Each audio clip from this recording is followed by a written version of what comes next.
आता या विषयातील वय या घटकावर एक वेगळा प्रश्न सोडवणार आहोत.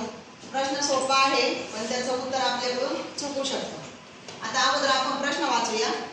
अजय व त्याचे आजोबा यांच्या वयाची बेरीज 42 वर्ष आहे, तर आणखी 10 वर्षांनी त्यांच्या वयाची बेरीज किती असेल, असा प्रश्न आहे.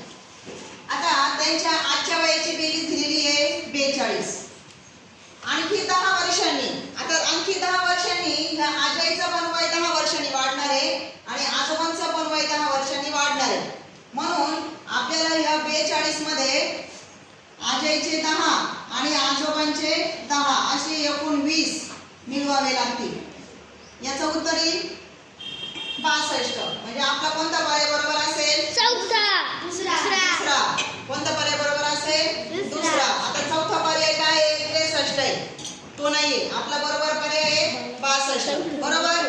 आता घाईने काय होतं, समजा आपल्या त्यांच्या वयाची बेरीज 42 दिलेली आहे, आणखी 10 वर्षांनी, मग आपण घाईने काय करतो, फक्त एकदाच 10 घेतो. 2 4 ने 5 आणि तो सुद्धा पर्याय आपल्याला इथे दिसतोय बघा.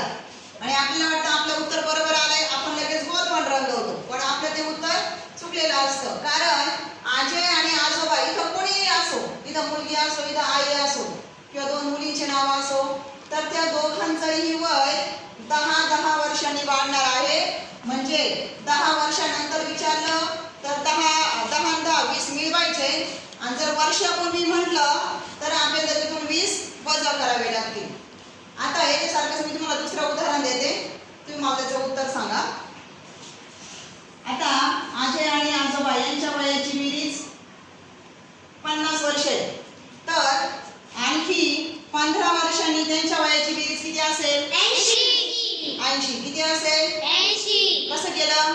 टीचर 50 मध्ये ना 15 30 ऍड करायची. बरोबर. 50 मध्ये 30 मिळवायची. 80. किती वर्ष येणार? 80. छान, हुशार मुले बरं का तुम्ही. राहिला तर लक्षात? हो.